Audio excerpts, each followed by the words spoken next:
प्रिय विद्यार्थियों, एक बार पुनः आपका स्वागत है।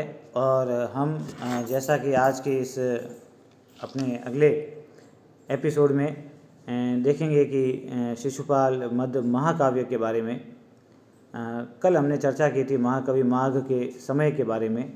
तो क्रमशः उनको कुछ भागों में विभाजित करके हम पढ़ेंगे ताकि आप आसानी से उसका भाव ग्रहण कर सकें।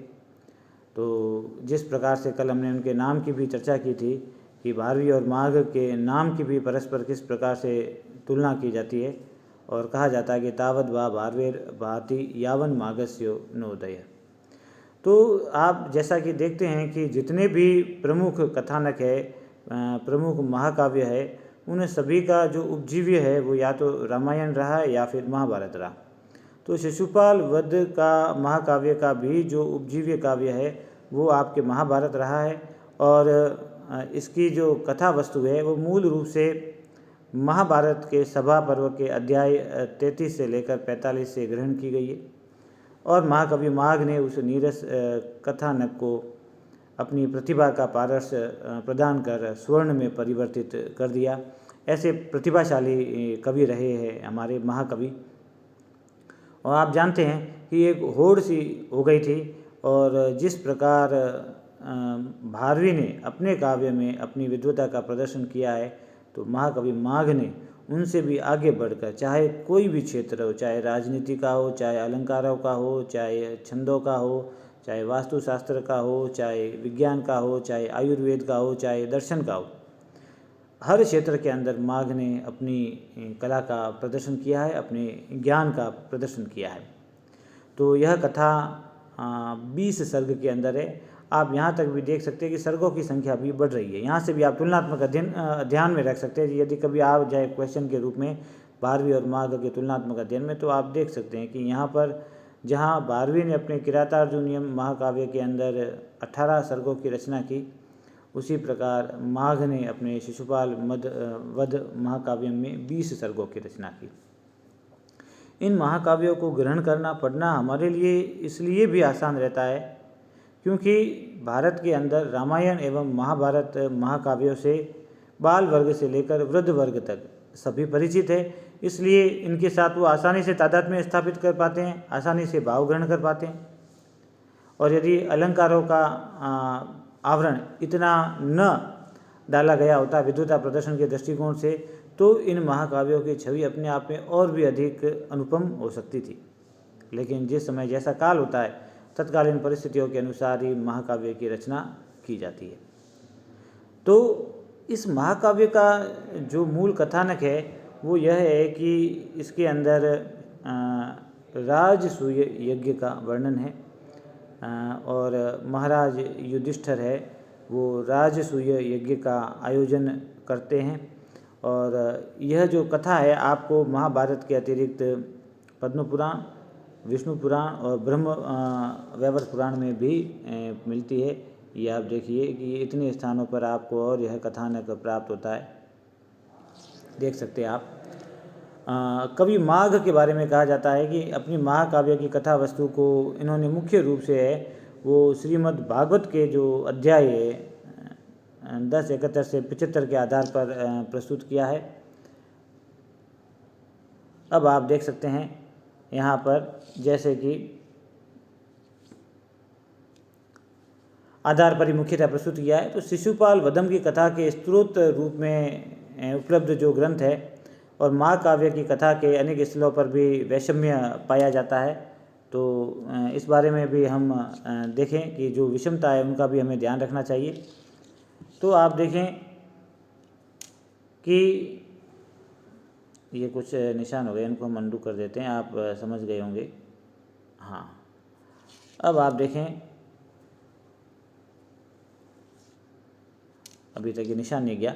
शिशुपाल वध की महाकाव्य की जो कथा वस्तु है उसके अंदर जैसा कि मैंने वर्णित किया कि राजसूय यज्ञ का मुख्य रूप से वर्णन किया गया है। और राजसूय यज्ञ आप जानते हैं कि हमारे यहाँ ये प्रमुख यज्ञों के अंतर्गत माना जाता है, अश्वमेध यज्ञ, राजसूय यज्ञ और वाजपेयी यज्ञ।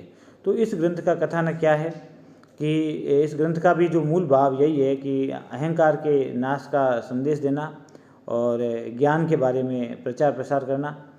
तो यहाँ पर भी जो शिशुपाल वध होता है, जो भगवान कृष्ण के रिश्ते के अंदर भी लगते थे और उनके कई अपराधों को भगवान माफ़ करते हैं। ऐसे कहा जाता है कि उनके 99 अपराधों को माफ़ करके, जैसा कि उन्होंने अपने मासी को वचन दिया था, 99 अपराधों को माफ़ करके, और जब उनका 100वां अपराध हो जाता है तब वे अपने सुदर्शन चक्र के द्वारा जो शिशुपाल है उसका नाश कर देते हैं।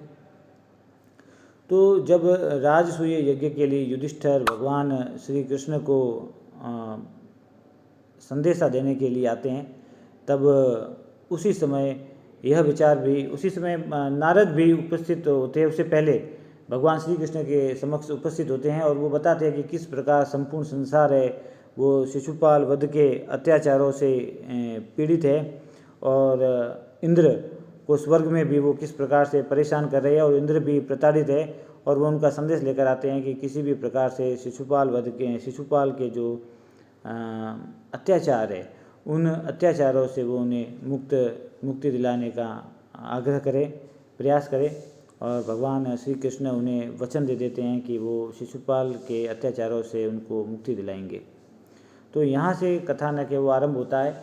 और यहाँ दूसरी बात जो उसी समय युधिष्ठिर भी उनको अपने राजसूय यज्ञ का आमंत्रण देने के लिए उपस्थित होते हैं। तो यहाँ बलराम हुए, सात्यकी हुए, उद्धव हुए और श्री कृष्ण सभी में इस विषय में चर्चा चल रही थी कि पहले कौन सा कार्य किया जाए। और उद्धव अपने चातुर्य से इस बात का निश्चय करता है कि एक ही राजसूय यज्ञ के अंदर ही शिशुपाल के वध के बारे में वो बताता है कि जो शिशुपाल वध रूपी कार्य है वो भी राजसूय यज्ञ में किया जाएगा, तो दोनों ही कार्यों की सिद्धि हो जाएगी। युधिष्ठिर के राजसूय यज्ञ में जाना भी हो जाएगा और उधर ही जो अहंकारी शिशुपाल है उसका नाश हो जाएगा। तो आप देखते हैं कि हमारे यहाँ जितने भी कथानक होते हैं उनमें बार बार अहंकार के जो नाश का संदेश दिया गया। और ये भी कहा जाता है कि ये तीसरा जन्म था रावण से पूर्व हिरण्यकशिपु का ही पुनर्जन्म होता है रावण के रूप में, और यही उनका तीसरा जन्म होता है शिशुपाल के रूप में। जैसा कि एक इस संदर्भ में एक शाप की कथा भी उपलब्ध होती है, वो काफ़ी पौराणिक कथाएं हैं, उनके विस्तार में हम नहीं जाएंगे।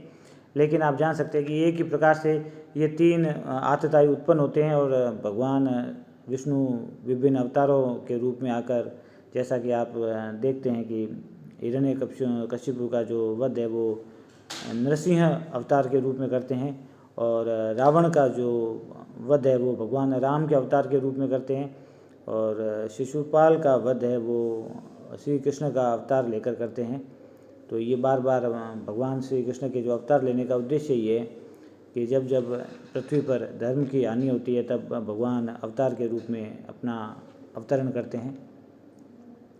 तो जब राजसूय यज्ञ का आरंभ होता है तो भगवान श्री कृष्ण भी वहाँ उपस्थित होते हैं, शिशुपाल भी उपस्थित होते हैं, लेकिन युधिष्ठिर है वो सर्वप्रथम पूजा है वो भगवान श्री कृष्ण की करते हैं। और इस बात से जो अहंकारी शिशुपाल है वो रुष्ट हो जाता है और उनका सेनापति एक द्वयार्थक में संदेश उपस्थित करता है, युद्ध की बात कहता है, और युधिष्ठिर को और भगवान श्री कृष्ण को काफ़ी भला बुरा वो शिशुपाल के द्वारा कहा जाता है। तब भगवान श्री कृष्ण और शिशुपाल का युद्ध होता है और भगवान श्री कृष्ण है वो शिशुपाल को उस युद्ध में पराजित कर देते हैं और सुदर्शन चक्र के द्वारा उनके गला काट देते हैं। और कहा जाता है कि जो उसी समय वो भगवान श्री कृष्ण के अंदर जाके एक जो तेज है वो श्री कृष्ण के अंदर जाके समाविष्ट हो जाता है। तो ये एक कथानक है शिशुपाल वधम महाकाव्य की, और इसी के मध्य में भाव्य ने अपने काव्य कला का चातुर्य प्रस्तुत किया है, कई सुंदर अलंकारों का, सुंदर छंदों का वर्णन किया है। यहाँ पर पर्वत के रूप में रैवतक पर्वत का बहुत ही सुंदर वर्णन किया है। यहाँ पर देखिए, जहाँ पर किरातार्जुनीय में इंद्रकील पर्वत का वर्णन किया गया है, तो माघ ने भी पर्वत वर्णन में स्वयं को पीछे नहीं छोड़ा है और रैवतक पर्वत का वर्णन किया है।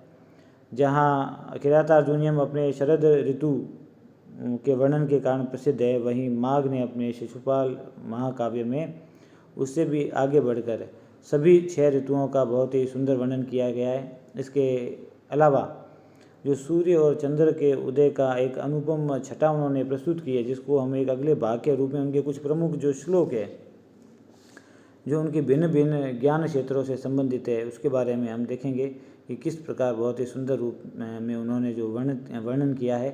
तो यहाँ पर देखिए विभिन्न पर्वतों का वर्णन, 6 ऋतुओं का सुंदर वर्णन, अलंकारों छंदों का बहुत सुंदर वर्णन, तो काव्य के अनेक जो रमणीय स्थल है उनका बहुत ही अच्छा वर्णन किया है। और साथ साथ अपनी जो बहुमुखी प्रतिभा है, बहुआयामी प्रतिभा जिसको हम कह सकते हैं कि ऐसा कोई विषय नहीं है जिसको माघ ने न छुआ हो। और एक छोटे से कथानक को आधार बनाकर, जो कि महाभारत के सभा पर्व का एक तो छोटा सा कथानक है, ऐसे छोटा कथानक को 20 सर्गों में लिखना, आप देख सकते हैं कि उन कवि की एक क्या प्रतिभा रही होगी। और हमारे लिए भी ये गर्व का विषय है कि ऐसे महान कवि हमारे क्षेत्र से संबंध रखते हैं। और जालौर ज़िले के भीनमाल से उनका संबंध माना जाता है। उस संदर्भ में जो शिलालेख प्राप्त हुआ है उसका भी हमने उल्लेख किया। तो अगले पड़ाव में हम महाकवि माघ की काव्य प्रतिभा के बारे में कुछ अध्ययन करेंगे। धन्यवाद।